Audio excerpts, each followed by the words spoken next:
Hey, Jimmy Valentine, that was a really great game-winning score you had there at the sporting event. Yeah, thanks. I really appreciate that. You can look for that card really soon at Colorado Coins, Cards, and Comics. They got tons of sports memorabilia. Jimmy Valentine, RKO Radio News. Jimmy, what makes Colorado Coins, Cards, and Comics your favorite comic store in the Colorado area? I'm telling you, forget about it. A comic collector like me, I can save 20% on a hold slot. Duh. Plus, it's hard for me. I'm on the road all the time. If I want the Amazing Spider-Man and I'm not around, it's in my hold slot. Jimmy Valentine, what do you have to say about your recent allegations about steroid use? I'm not going to answer that question, but I am going to tell you that if I want to get Magic the Gathering cards, I go to Colorado Coins, Cards, and Comics. The little square Jimmy Jr., he loves those. So go to 6700 Wadsworth Boulevard in Nevada, Colorado. They'll take really good care of you. Hold on, Jimmy, one more question. Wait, no, don't go yet. Does this sound familiar? You're interested in purchasing that new action figure, but aren't sure if it's worth it? Well, come check out PlasticExplosion.com, where you can go to find all the latest and greatest action figure previews and reviews. Every week they'll be bringing you reviews and picks from your favorite collections, such as DC Universe, Masters of the Universe Classics, Marvel Universe, Star Wars, Transformers, and many more. Come check us out at PlasticExplosion.com. That's PlasticExplosion.com. For barbecue that can't be beat, try Birdman Barbecue Sauce. Available and original and spicy. These robust, full-flavor sauces have the awesome power to kick your taste buds in their face. And for that smoking taste on everything you eat, try new Birdman Smokin' Rub. Caution! Meat left unrubbed may suffer from flavor performance anxiety. You can pick up Birdman Barbecue at local area Ace Hardware stores, Ruff's Barbecue in Golden, and the Danny Cash Hot Shop off Broadway. You can also like us on Facebook at Birdman BBQ.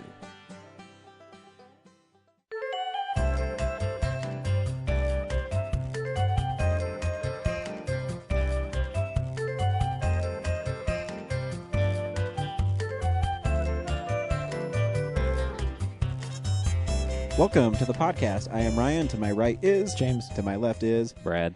And welcome to another exciting interview that we did at Telluride Horror Show.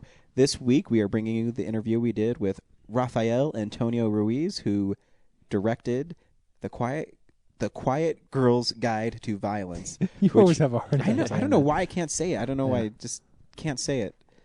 The movie's really good, though. A short film, actually. I was one of the lucky ones who was able to get up and see it because you guys were manning the booth. Yeah. I was part of a block, and it was definitely one of the standouts of the block that I saw. Yeah. So he was really cool, and he sat down and talked to us for a lengthy time, not only about his movie, but also geek stuff that we're interested in. And he's another guy who just came up to us, was really cool, which was really interesting. I always find sometimes you expect filmmakers to maybe not want to talk to you, but you find they're almost exactly like you, except they make movies. Yeah, he was even nice enough that then the next morning when we were having breakfast, he came over and was like, "Hey, can I, sit down with you guys?" Just because we ended up being at the same place at the same time, and then we all sat around and talked movies together. It was cool, which is really cool. So sit back, enjoy the interview with him. Also, I'll give a little shout out to the star of A Quiet Girl's Guide to Violence, which is Jenny Marie Jemison. And you can follow her on Twitter, too. And she's really good in the movie. Really good. Call it a movie? Short film? Sorry, short film. Well, it's technically a TV pilot, but he'll get into it. Yeah, he'll explain it way better than I could. Yeah. So sit back, crack open a Fresca, and enjoy the interview with Rafael. I did that because James said Fresca sucks, and it doesn't. Especially the peach kind. Welcome to the podcast. I'm Ryan. This is James. Over there is Brad. And we are sitting with Rafael Antonio Ruiz. I'm director of the short film Quiet Girl's Guide to Violence, which is currently playing at the Toronto Horror Show. Nice. Yeah, I just got done seeing it, and what was the inspiration behind making this movie? Did you write it as well? You did, Yes, correct? I was one of the writers on it. What happened was me and Jenny Marie Jemison, who is the lead actress. And she's amazing. And she also was a producer on the project, and she was one of the writers on the project. And what happened was Jenny Marie is this little force of nature. You meet these human beings working on films that just sort of, they just have an energy to them from the first moment you meet them. You go like, they're just full of life. And she was one of those people that just was out there doing work and just sort of invigorated people around them. And what happened was she was like, I really want to do something with you. And when an utterly beautiful woman asks you to do anything, it's not really an argument. It's not really an argument. But Ginny Marie wanted to shoot a Project Rant with me. Project Rant was the series produced in Austin, Texas by Cliff Wildman and Luis Esteban Cavisi. And what they would do is they would find sort of anonymous Craigslist rants. And then it would be people complaining about anything, and then they would dramatize them. Now, there's a few series like that now, but back in like 2008 or so, no one was doing this, and they were one of the first guys that sort of uncredited did it. They did it for about 3-4 years, and they finally went, we want to go on and make our own movies, and say moved on from it. But me and a bunch of buddies loved the show and sort of tried to contribute actors when we could, because Austin has a sort of bed of really good sort of theater talent. It has, I think, per capita, the highest amount of theater per person in the community. It's a really good place for it. Oh, yeah. And so what happened is Ginny Marie had done a few because I'd introduced her to them. And then she was like, oh, well, I want to do one with you. So I picked out one where she would play this sort of passive-aggressive, nerdy girl. Ginny Marie is not passive-aggressive, and she's not nerdy in any way, shape, or form. But I was like, I wanted to do something new with you. And then, so we were literally shot in like a parking lot for like 30 minutes about 2 years ago, a little bitty Project Rant episode about this woman that had been persecuted as a kid, and boys had like done some sexual harassment, and she like took a piece of asphalt and pegged them with it. And she was like, I'm glad I did it, and they deserved it, and people just deserve it. And I added a little thing at the end, because, again, it was just a little rant by someone online. And I just added a bit, okay, and then at the end, you pull a bat out and walk out of the car and slam the door shut. And people had, like, a really big reaction to it. And Ginny, in particular, she was really attracted to the character. And so she was like, I want to do more. I want to do the character more. I want to do something with it. So I went, okay, here's what we can do. We can do another 90-second short. No one will care about that because we already did it. You can do a feature, but I'm a little bored by that because I've shot a few features, indie style, like no money, and I know the work involved. And I was like, I don't see the fun of that. We need to keep this fun. Yeah. So I said, hey, imagine that we are doing a BBC series where there's like 6 episodes that are all awesome, and then maybe there's another season, maybe there's not, but people sort of watch Spaced, and then they'll rewatch those first 6 episodes 1,000 times. I was like, let's do that BBC series everyone loves. And what we'll do is we'll just do the first episode of that, because that's all we can afford to do.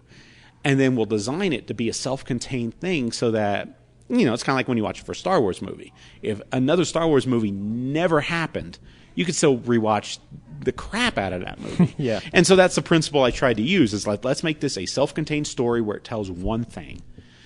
And then if people like it, well, then there's a whole universe we've created in it.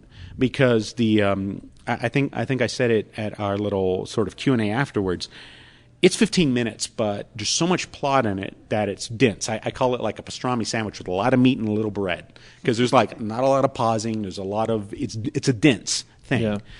And we figured that if we did it, then we could sort of build up attention for the short as a series. Well, pretty much after our first festival, we premiered at Fantastic Fest a few weeks ago. Our reaction was pretty immediate. People were interested in it. So we're developing it as a series right now. I can't say the details, but we're sort of pulling together the first season of about 6 or so episodes that we would like to do. It'll probably be web-based because, if we ever were lucky enough to be on TV, we would then be lucky enough to have it taken from us and worked on by people that were names and all that. Yeah, no, it's funny. When I came down here, and because we knew we were going to talk to you, I said, "Oh man, that movie's really good, and I think it could be a whole feature because there's something dark about this girl that she was picked on, and she doesn't take it anymore." And so you answered one of my questions. I was going to ask if you were never going to make it to a feature, but you went on a way cooler idea than making it a feature. Well, I think it's part of like if you had a feature, the feature would literally be what you saw expanded, because a feature can only have one idea. One theme, one premise. But what I love about television is sort of like, we've been geeking out about comic books here. Comic books can violently change tone and focus from issue to issue. And the thing about a good TV show like a Breaking Bad or a Dexter or anything is that you can sort of have a universe that you can explore and look at from different points of view for short frames of time. And that was my feeling, is it's not interesting to follow Holly by herself. She's only interesting in context to a full world of people, which is why there's a lot of other characters in the movie that talk a lot more than her, because she's reacting to those people. And that was sort of important to me, is she's only works as an enigma to me. Because, once the mystery's out of the bag, the smog monster is just this guy in a black tunic, it's a lot less interesting. And we sort of got to maintain that we got to create a big enough universe around her that she remains compelling and interesting as a character. I think it's one of the coolest reveal of the... Or I guess the interaction is you didn't know that guy Jeff's motives, because when you see her, she's so away from everybody, and she's a meekish, librarian, and then she's just daydreaming at a coffee shop, and you're wondering why this guy has a vested interest in her and what his agenda is. It's an interesting play. Well, that's what I'm curious about, because for me, I see it from minute one, but then again, I'm looking at it from a writer's point of view. Yeah. And what I'm praying is that when you watch the thing, that it's moving fast enough, you're not looking to the end. Mm-hmm. Because what happens is, if anything plays slow enough, audiences are smart. People don't give them credit for being able to figure stuff out. Yeah. I mean, I had a friend I was watching Usual Suspects with, and they figured it out in 5 minutes. Oh, yeah. And that made it not fun to watch it with them. but the point is, I was hoping the movie was dense enough and fast enough that when the resolution comes, that it sort of is, if not surprising, it at least sort of, people weren't thinking, they weren't ahead of the movie. Yeah. But I mean, to your credit, though, I mean, yeah, I knew the reason why she, hit that Patrick guy wasn't because of an overdue library book, because, you set up the little flashbacks a little bit. But that Jeff was there as well was kind of interesting. Again, not surprising, but how it kind of gets resolved is really, I don't know if unusual is the right word, because Jeff, for some reason, is like, oh, yeah, I like you. Even though you hit my friend in the head with a baseball bat, I like you. And she comes back with the ice cream, and you're like, oh, this is unusual. I mean, horror movies usually don't end like this. And she says that. And to me, it's actually kind of a scary line. And she says, want to see what happens to bullies? And then she beats the shit out of them.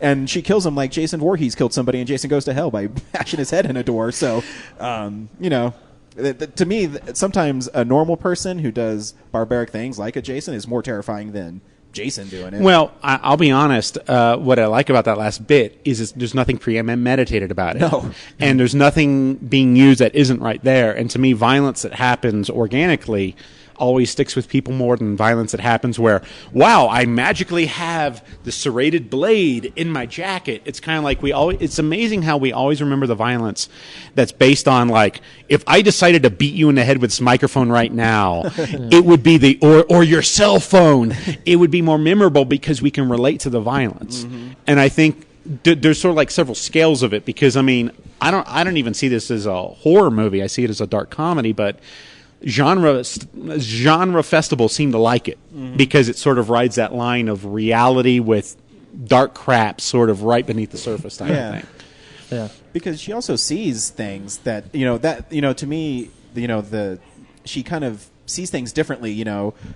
She saw the guy she hit with the baseball bats in the party everywhere, and then I can't remember the actress, but when they go into the bathroom, like, her snap is immediate. It was the shove against her, and then she goes from, oh, I'm just a little librarian, to something completely different. So did you know that about her? Did you create a whole backstory with her? Where No, not at all. Because to me, I think that I knew how she would act, but it's one of those things where I don't know what it is with people, but everyone wants to spoil the mystery of a character. And to me, I don't want to know it, because I just know how she will act. Mm-hmm. And I know when she'll snap. But I got to discover her as everyone else discovers her. And the beauty about Ginny is I really structured the script, and what Ginny did as a writer is actually, she didn't write as a writer, she wrote as an actress. Meaning, all of her work on the script was her as an actress, where we would do a lot of improvs. Like, when we cast the lead actor of the piece, Jeff Mills, who did a wonderful job where you feel really bad for him. You do. But we had like we sort of cast everybody else immediately. We knew who we were going to cast when we were auditioning him. But then we were in friendly disagreement about who was going to play the romantic lead. And so what we did was we just did a second audition with a slew of phenomenal actors that I'm working with immediately because they're all good. But they all had a different tone and energy. And what I did was I gave them all a script where she was talking up to a certain point in that final big conversation between them, and then she would go from there. So the script would read like a weird romantic comedy, then she would improvise it going dark. And every actor had a different reaction to discovering that she's an utter psychopath. And it was very beautiful because since they didn't know it and they were improvising in the moment, there was these honest reactions, and it was what she did with those actors that really was how I shaped the final sequence. Because I literally had like the rough sort of bricks of the sequence, but how it played out was really how she decided to take those in that moment. And she really helped shape that final sequence and sort of helped give it its spine. And then it was like, oh, well, she just nailed it right there, and I typed it all out. And that's sort of how she really figured out the character. Because for a woman to play a character like that that's so rare, they really sort of grab a role like that by the throat and really they give it their all. Yeah, because, I mean, I don't...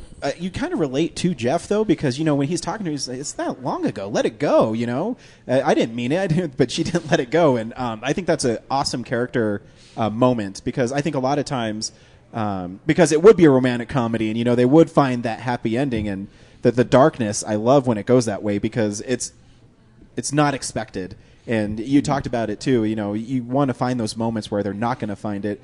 And so was that last scene improvised, too, or did you write it? No. It was all scripted, but it seems so organic. But it came from the work that she did previously in her improvs. Right. And she came up with a beautiful thing in the bathroom scene where she would just repeat the other girl's dialogue back at her, because that scene was probably the most rewritten scene in the whole thing.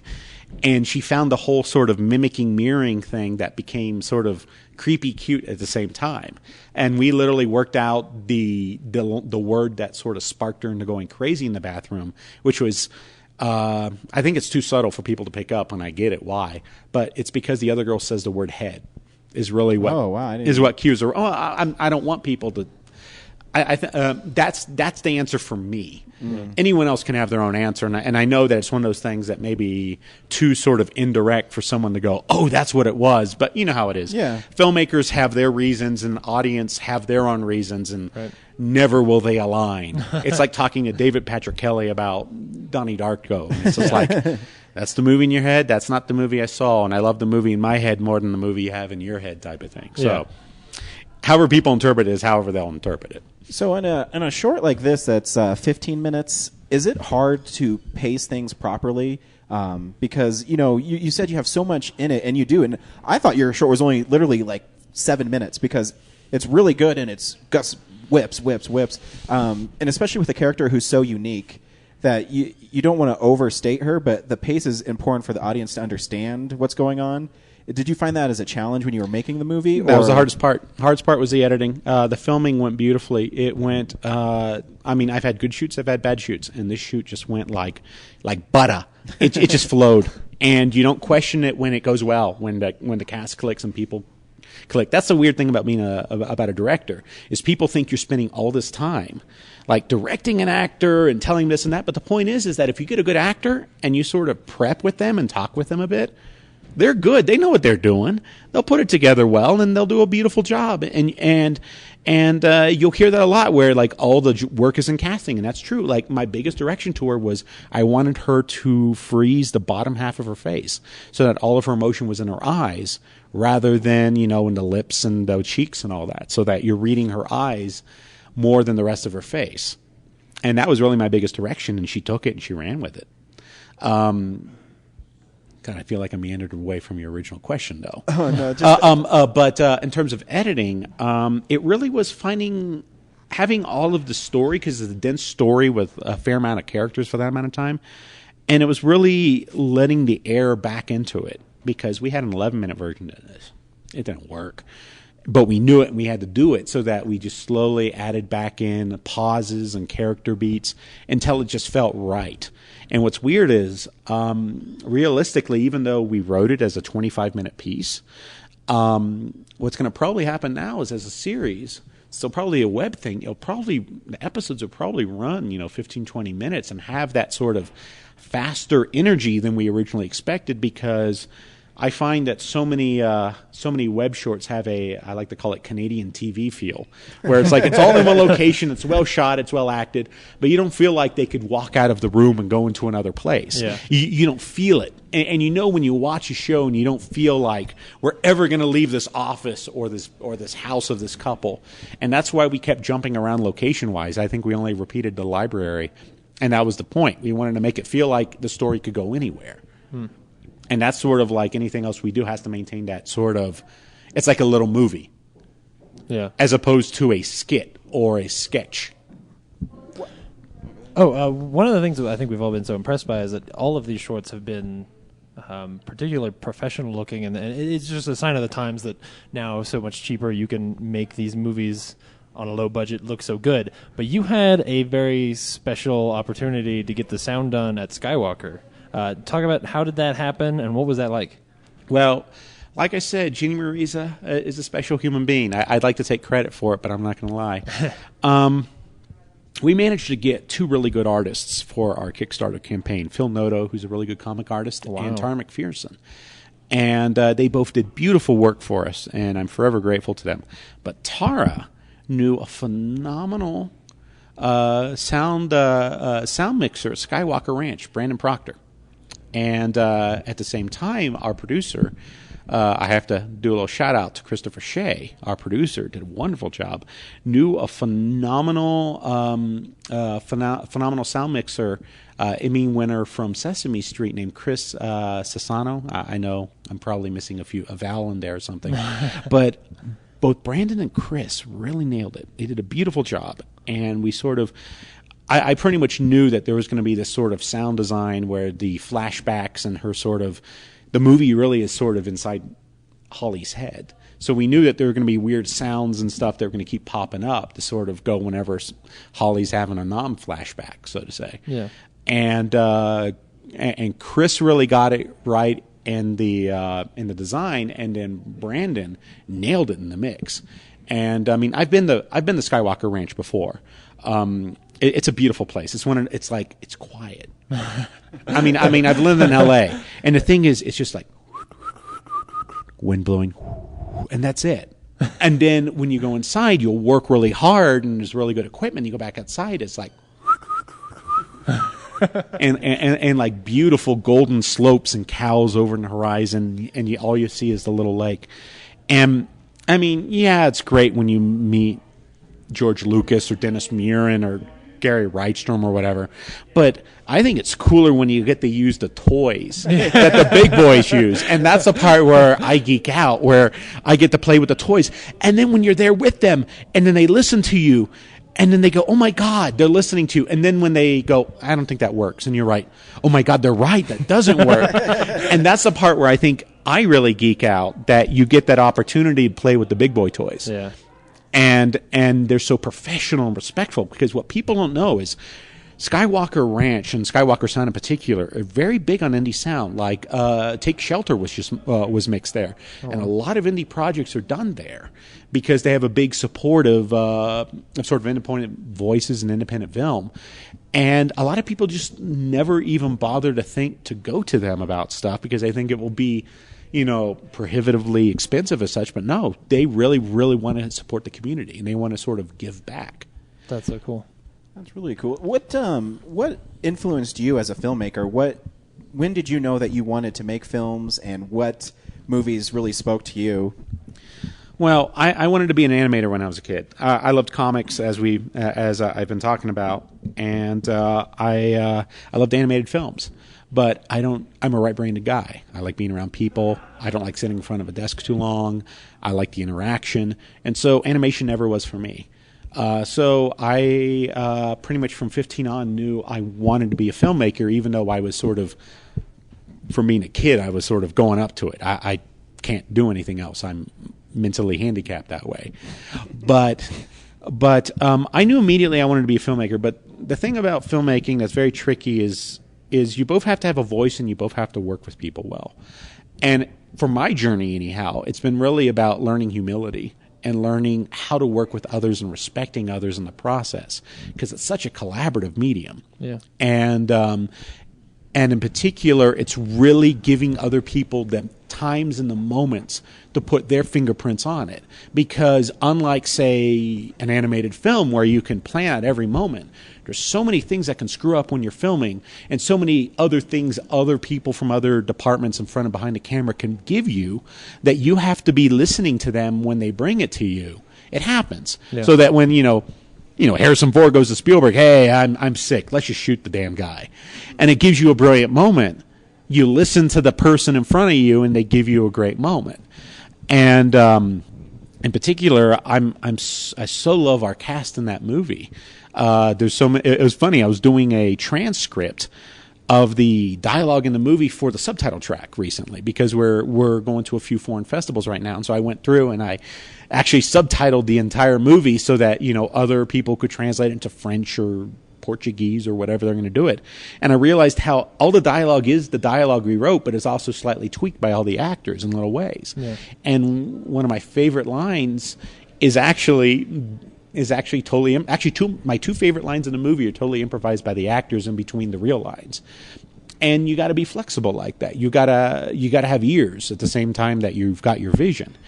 And that's sort of that humility is the thing that isn't taught in school. I think everyone is taught to be a general, not taught to be a foot soldier, and not taught to learn the process of everything else. And I've been a photographer. I've had my own theater group.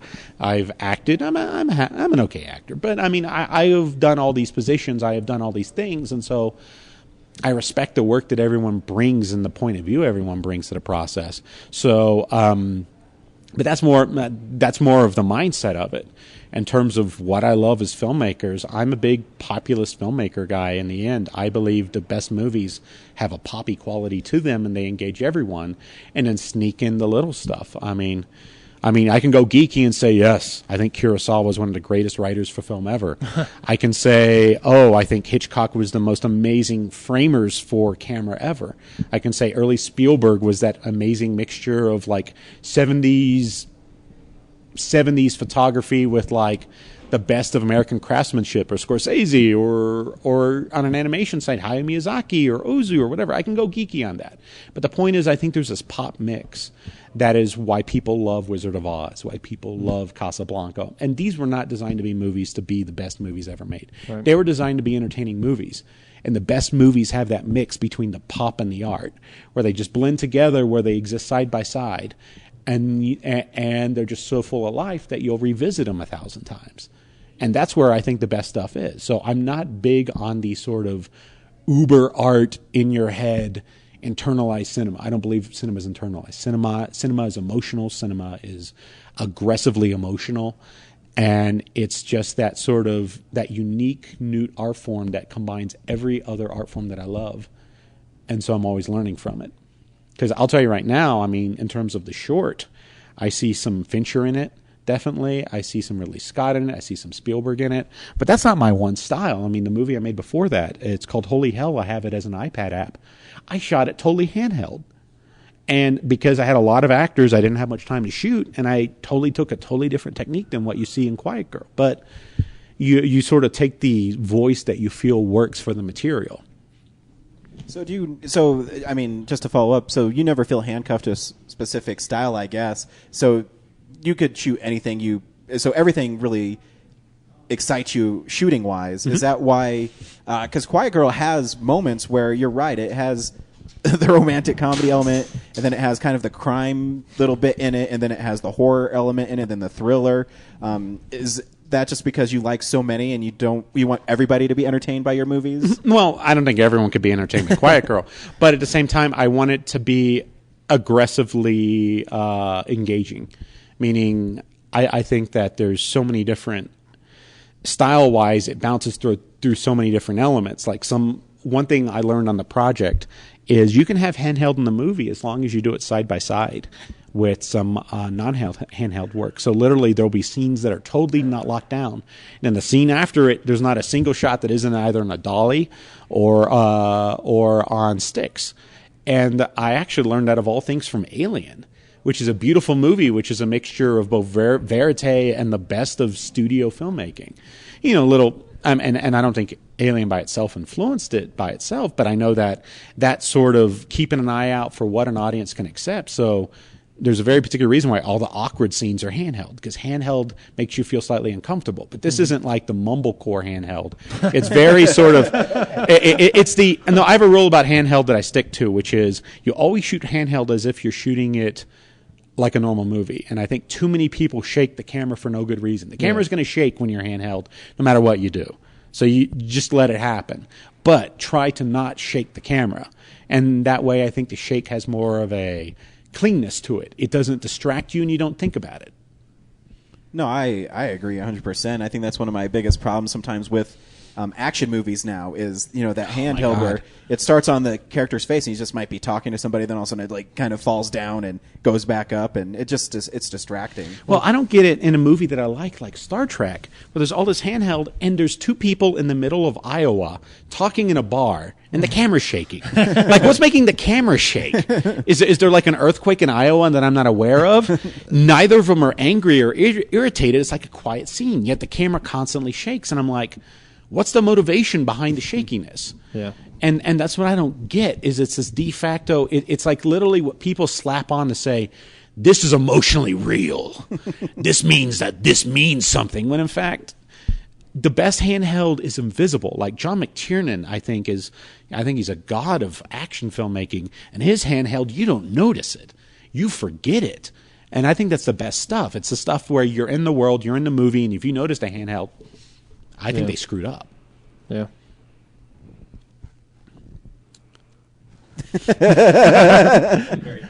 I know.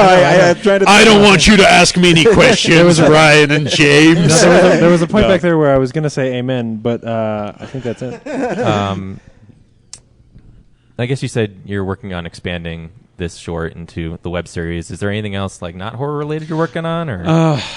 Like every guy in the business, I'm working on 5,000 things. Yeah. I'm a big collaborator. I'm a multitasker, to be honest, and I work best when I'm working on a few things at once. Like everyone, I'm working on some features, blah, blah, blah, blah, blah. The thing that's really come from me that's really sort of, I get transmedia. Everyone makes a joke about it in the industry, and people outside the industry go, what's transmedia? but I think it's this thing that I really think it's the future when, especially if you're like a comic book fan. Oh, yeah. Because you know how you would read like Uncanny X-Men, then you would read X Factor, and then New Mutant, then there would be the annuals, and then there would be the crossovers. I grew up with that. So to me, that's what transmedia is. It's where you tell a whole series of self-contained stories that then bleed into each other and then become a sort of an uber narrative, while each separate narrative works in its own merit. Mm-hmm. And that's what I think it is, where you do something that works as a movie, then you do a comic that works within itself, and then you do something else that works within itself. I finally feel like the Marvel movies in the last two movies, like with Captain America and Avengers, have finally figured it out. But, you know, they're taking a few movies to get there. And it's now a universe within itself. Yeah. Granted, the fans are going to have to accept that it's a different interpretation than what they grew up with for 20 years, but, you know, tough titty. Yeah. That's the name of the game. When they're that good, I think we're okay with it. Yeah, yeah. When you get Ruffalo and Downey just sort of like, we can do this any time of the day, and you're like totally captivated by them. Who cares if the alien horde is boring? Who cares if there's no real threat? You will watch those characters for 2.5 hours, and you don't care. Yep. Something about making it so effortless is the most amazing thing ever. And I feel like the characters in comics have been reinvented within the comics many times already, that when fans of the movies complain that, it doesn't capture like this character exactly as it is, it's like, you can't go, it which doesn't one? matter. Like, like it has to serve whatever the movie is like going to be. And I think that the big problem with modern audiences, and this isn't just comic fans, this is just people who watch media in general, they don't know how to suspend this belief. Because I will ask all of you, did all of you really believe that every single effect shot in the Star Wars movies and Indiana Jones and Gremlins were real? No. We didn't. We saw how the Ghost and Ghostbusters didn't match up with the environment. We accept that it was representing something. And I think we have a culture that doesn't watch theater, that doesn't accept musicals unless they're Glee, and don't really engage the idea of this represents something. This isn't reality. This is representing reality. And it's whether or not we achieve something emotionally that it connects with us that's important. Not that Green Man destroying things looks perfectly real. Right. I agree. Because we do obviously a movie podcast, we've been going back and watching a lot of the older movies, and you see why they captivate people. It's not. I just watched Singing in the Rain, and I think it's an amazing movie. And now you couldn't sell an audience on a guy just being silly, saying "make them laugh, make them laugh." You couldn't sell an audience now because they want to hear them do a rendition of, I don't know, some Paula Abdul pop song. Well, and not only that, taking like Rocky Horror Picture Show and taking the sex out of it. But yeah, it's like, why do they knock over the couch? Why did they walk over the couch? What does that mean? I would never do that. And it's like, no, it's yeah. I mean, there's nothing if you can't love Singing in the Rain, I don't know what to do with you, dude. Seriously. I mean, there's nothing more fun than like watching Gene Kelly dance. It's like why we suffer through the dumbest plots in Jackie Chan movies to watch him just be a god of movement. It's because he loves being in front of you. He wants to entertain you. Yeah. There's not like a mean bone in what he's trying to pull off, and then you go with it. And I really don't like the idea that you're too cool for school, that could never happen, or anything like that. And you can't give yourself over to something, because I think that's removing yourself from the best part of why we watch why we geek out over this stuff. Well, I think part of that, especially with the internet, is it's turned. We've sort of made, or at least I have made my mantra into this whole like I want to like every movie, and that's how I go into every movie, no matter what it is. Even if I know I'm going to hate it, I'm going to try real hard to like it. And I think that I don't know if it's the internet, but that's what the part of me that wants to blame the internet, where there's almost this pride in being able to say, like, I knew that wasn't real, or it never fooled me, or I saw it coming. And it's just like, it's the wrong way to approach a movie. You're not going there to be entertained anymore. You're going there to beat it. And that's not, it's not why I paid $10 for this. Like, are you kidding me? It's just a different atmosphere for seeing movies now. And I think you're right, James, because, following back up to Quiet Girl, you were worried that people would catch the guy at the end as being nice to her because he was a bully to her. But I didn't get that because I was so invested in the whole universe you created that, well, maybe this guy just sees that because, I mean, she's pretty, but I think she looks pretty cute. I love the glasses and everything. So I think I think James is right. You have to go in accepting what you're seeing and, let's be honest. If someone who looked like that worked at a library, she would be hit on 10 times a day. Let's not confuse it. This is movie reality here. No reading would get done at all. Yeah, not at all. They would go, I'm reading James Joyce again, so what are you doing? Or something like that. It's impossible. But again, Ginny is just a very charismatic. She's got those beautiful blue eyes that work great on camera type of thing. But it's one of those things. It's a representative thing. Yeah. We engage in it and we accept the sort of the artificial reality aspect of it to get to the emotion of it. And I don't know what it says about me. I'm attracted to someone who's kind of crazy. Is my wife crazy? I don't know. I don't think so. Maybe she has a little crazy in her. But that's a tribute to how great I think the movie was in such a short amount of time. Because you sympathize with her and you don't feel bad for her doing that to those people. You're like, you know what? If I could, I would do that to bullies. It's amazing how you put a woman in that situation, you immediately are on her side. And I think the question for me on it is like, do they really deserve it? And granted, we don't answer that. I mean, there's a bit of ambiguity to it. But my favorite joke of the movie, man, we're totally spoiling everything, but again, it's a short, is that how lame the boys are when they're insulting her. Because they're not cool. No. Because we had a line reading in the movie where we were trying to peg this line reading where they were mean and evil.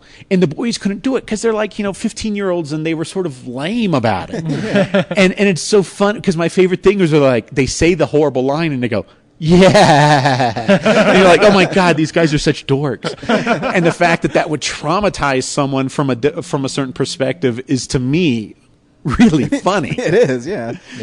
And don't be late with your library books to Never. her library, because that's how she'll find you on. Actually, my biggest laugh in the movie is the hipster douchebag Patrick on his Facebook, and he said "everyday bitches," and he has a coffee cup, and he's outside a coffee thing and pointing at the camera. I'm like, I hate those guys on Facebook. I mean, anyone that she messes with is basically a thing I hate. So if you want to know what I hate, it's whatever people do, like bad performance art. I'm not a fan. I forgot about that part. That was traumatizing. It's funny because I know we're hitting a wall when we're talking about the short. Because again, it's 15 minutes. It's not like there's layers of story information going on here. You did make me remember the guy who was standing next to Jeff in line at the beginning, and he's trying to talk to her, invite her, and then the dude just slowly leans into frame, like, "Come on, man, I want to get my coffee." That's Byron Brown. That was a thing I wanted you to remember him later because he's sort of the little lackey to Ivy, the character Kelly Bland plays. Byron is an amazing actor. In fact, I'll do a little plug for him real quick. Check out the Doritos Make Your Own Ad thing.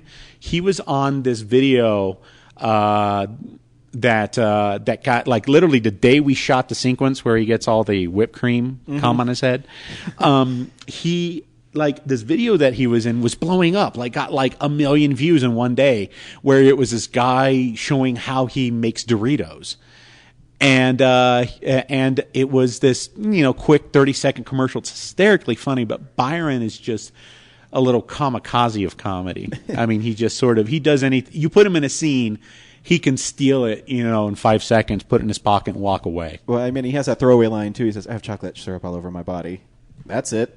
That's his line. Improvised. We had him run through a whole series of lines, and we knew that he was just going to nail whatever he was going to say. So it was like we just ran a series, and then we just picked the one that he played. The deadpanist. That's too funny. It's great. So enough about my movie. I'm going to geek out about something real quick. Cool. What's something worth geeking out about? What was the last thing you saw? Yeah, it was I just saw a shorts program, but No. Well, let's see. You're talking to a guy who's just been festivaling. So that's like saying, what's the last 15... you were just at Fantastic Fest. I was at Fantastic Fest. What did you love at Fantastic Fest? Holy Motors. Oh, my God, that movie's wonderful. It's that movie I don't want to talk about in detail because it's that movie that refuses to answer itself. It's just like a pure movie of just pure what is going on here. But it's made with such precision and honesty that I was sucked on for the 2.5 hours of it. All I have to say is if it's on the big screen in your hometown, you see that movie because let's see, and then Looper, of course, is out. I know you guys love it. Ryan Johnson, of course, is. I still think he made the best debut movie of the 2000s with Brick. It's such a perfect little movie, and so I think all of us have just been quietly waiting for him to show that. Yeah, he's just as good as we thought he was. And then there was a whole bunch of other stuff. It was a good run of stuff. Dread was a fun B movie, I thought. It delivered what it needed to. I want Alex Garland to make. That guy seems born for genre because he's both very humanist, but he knows to give us the Paul Verhoeven movie that we've been wanting for so long. I Declare War is a fun one. I'm trying to think. I saw 15 movies, so it was. I'll say it wrong. Everyone calls it Bavarian Sound Studio, but it's Bavarian. It's Toby Jones in this movie as this sound editor for this Giallo movie, and you never see this horror movie he's making. It's purely from the point of view of the sound guys. It's very flawed at times, but it's so beautifully made at all the other times that you'll get sucked up by it if you're a big cinema fan. Cool. There's a few others. And mixing the ones that I don't like, of course, because you never know who's listening. Never know. No.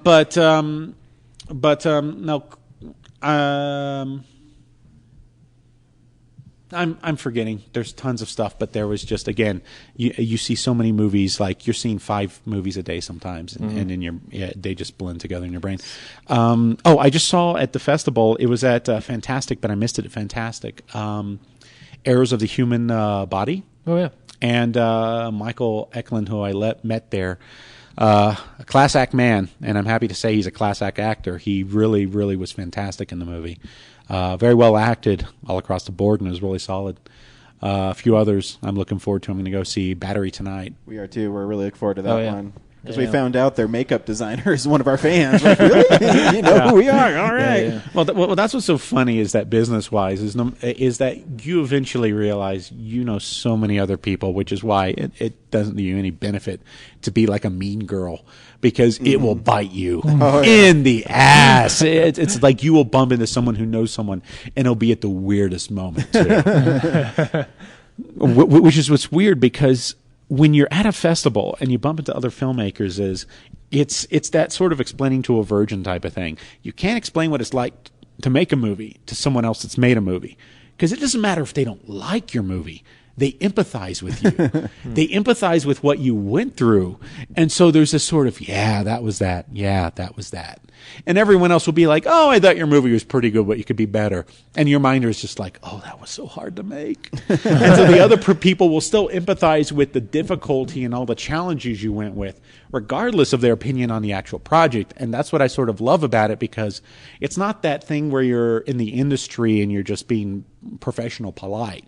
There's this genuine sort of, I like to consider it like, it's like a festival is like a filmmaker coffee shop after midnight, where you're hanging out and you're having the long 2-hour discussions about something, or the things that are in your head that you don't ever get to talk about at any other point in time, unless you have a podcast.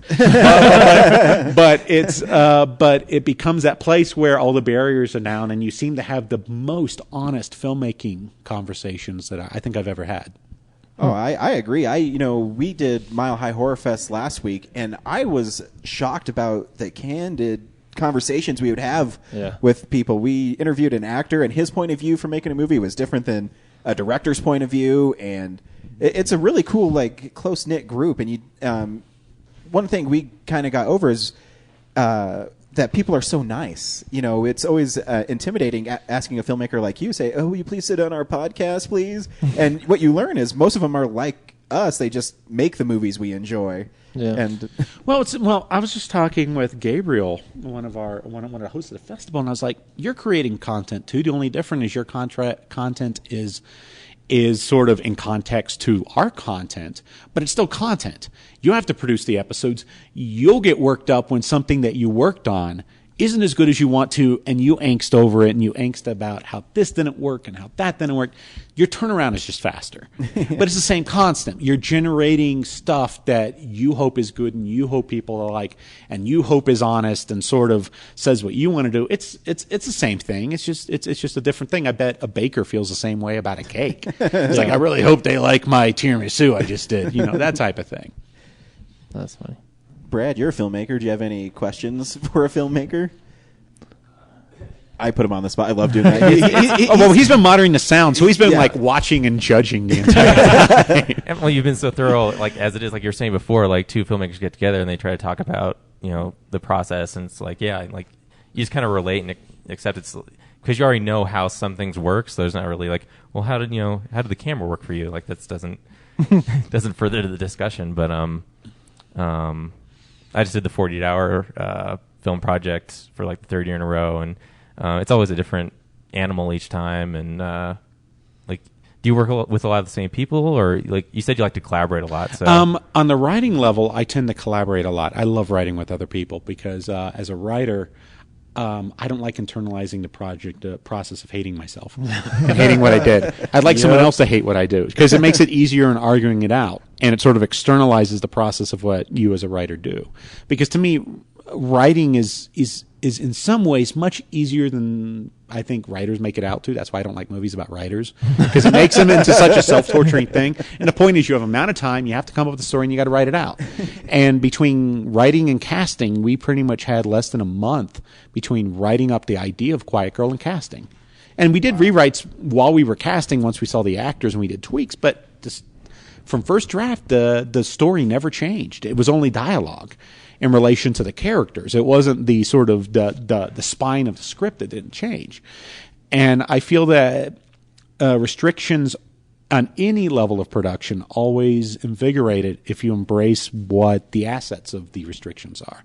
And like the 48-hour thing, I've helped out some friends on them, and they're always fun in terms of you got to come up with the best idea. It's not about being you're the person who makes it wonderful. It's that all of you together for 48 hours come up with the best idea in the amount of time that you have that make it work. Now, I've done also the Drunken Film Festival thing, which is just like the thing where everyone in the team but one is drunk and you have to do it, and then you have to watch it when you're sober. It's interesting. But yeah, I mean, like what do you shoot on? What do you?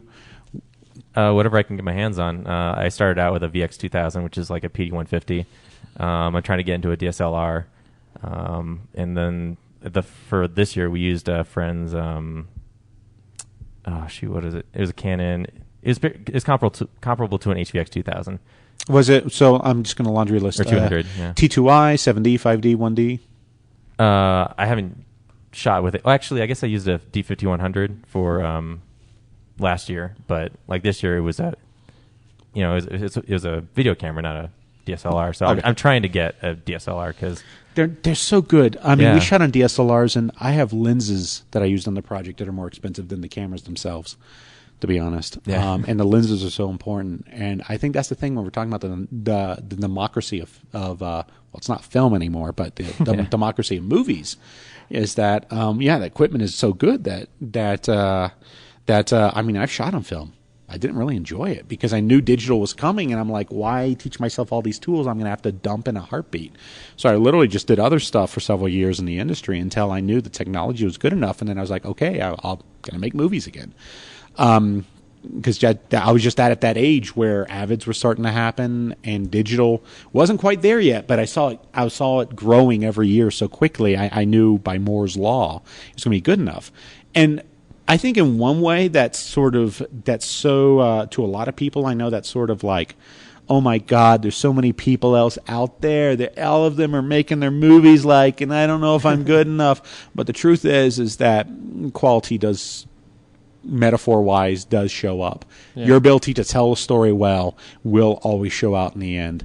And that's what always happens with shorts, is that you have shorts that are you'll see some beautiful shorts with good effects work, but their stories whatever.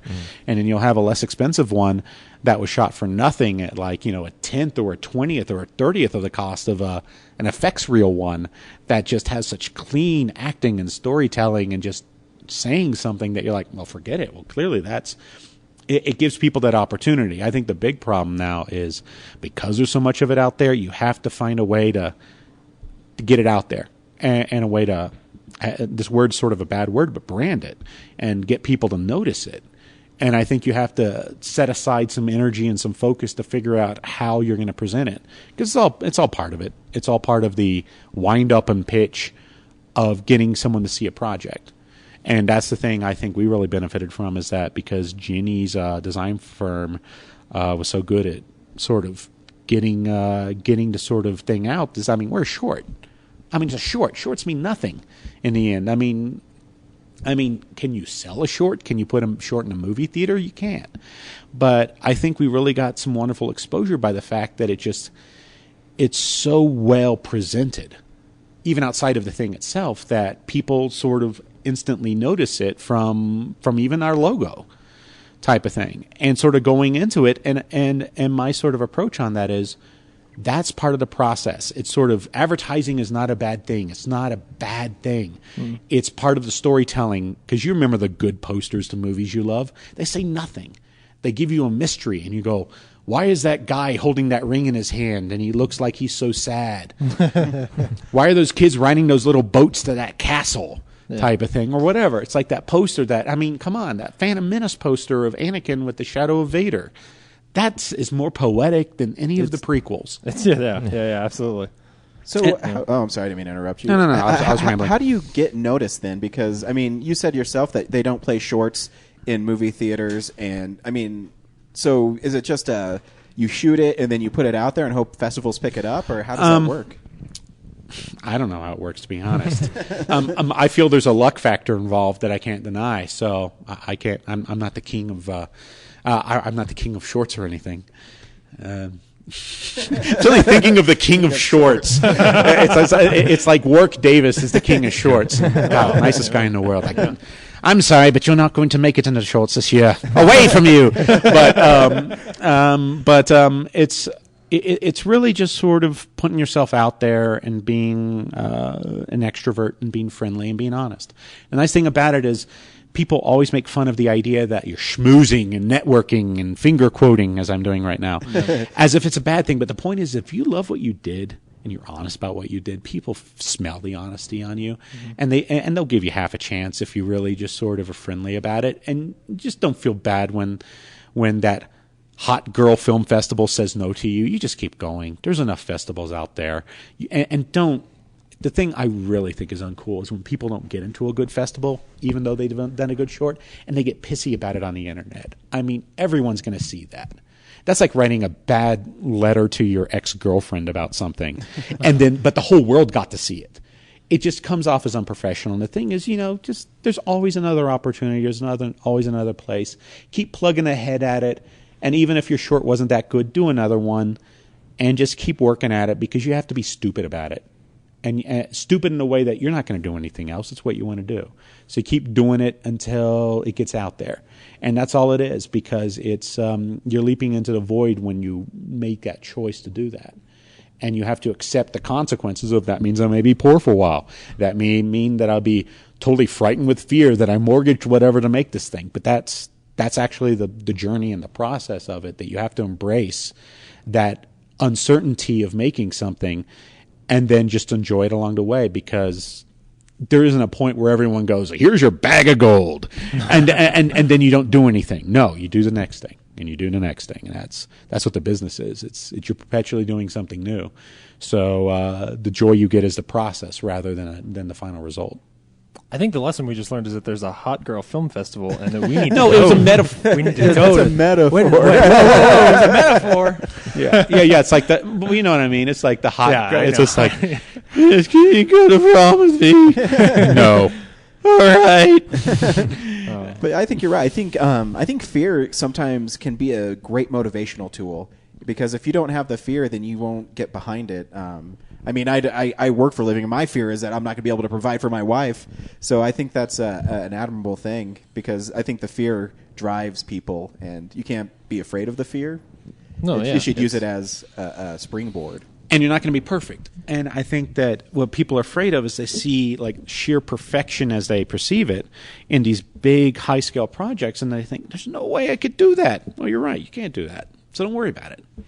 And go and do the thing you can do, and you'll have your flaws. And, man, there's flaws in what we've done that my partners will give me shit about. But I'm like, whatever. It is what it is at this point, and people seem to enjoy it. So you sort of let it go and sort of like, it is what it is. And then you beat yourself up at the same time where you go, I know that could have been better, but it is what it is. And then the next thing you know will be better. And you learn from the mistakes of that, and it all builds off of it. Because that's what I love about Blu-rays. You know how you watch a movie on Blu-ray and you went, it's one of the best movies ever made, and that shot's out of focus. and it's sort of those flaws that you see in high def sort of make everything slightly more attainable, and the people that you idolize and wish you were just a little bit more human in that way. And that, I don't know, that encourages me as opposed to making me feel bad in any way.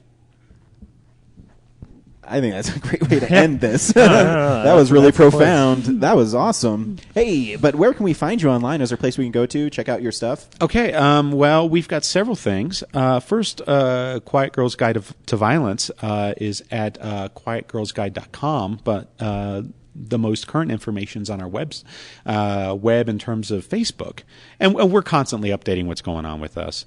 At the same time, to do my secondary plug, my movie Holy Hell is currently available as an iPad app.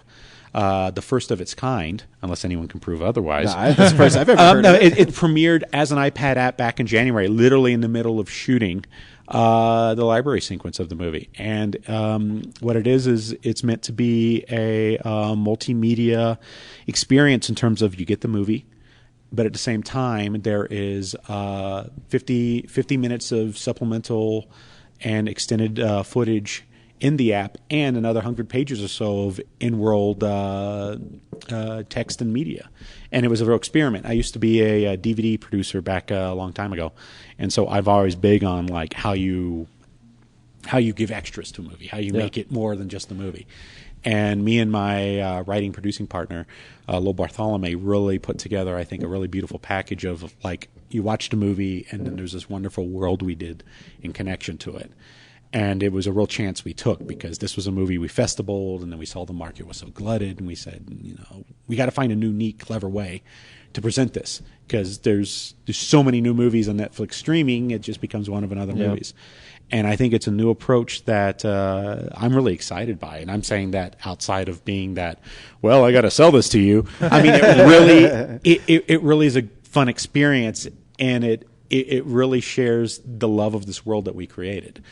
At the same time, I have a web series called Artiste Impressions. I do that's follows a winery called Artiste.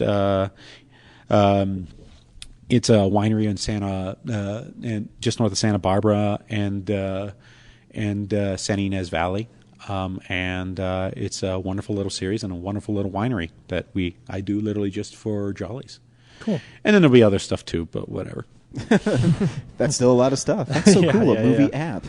Yeah. That just blew my mind. I'm going to have to buy an iPad. Well, thank you, sir, for sitting down. We really appreciate it so much. Thank you. Yeah, that was awesome. Thank you, sir.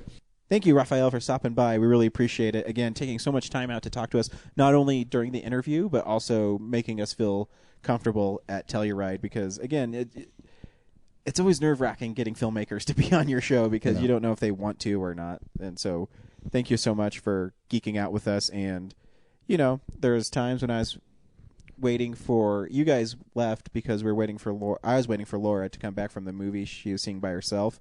And he sat there and hung out with me, too. Yeah. So I really appreciate it. He was just so gracious with his time. Just the fact that he spent that much time with us was amazing. And we can say we had breakfast with filmmakers. Yeah. Yeah. That whole experience made that trip worth it for sure. Absolutely. So stay tuned next week when we unleash another amazing interview that the Real Nerds did at some horror show. Which one will it be? You'll never know. Well, until next week. Next week. Yeah. But I actually kind of know which one we're doing. But I'm going to leave you on the edge of your seat, so you have to listen to our podcast. Until next time, bye. Bye.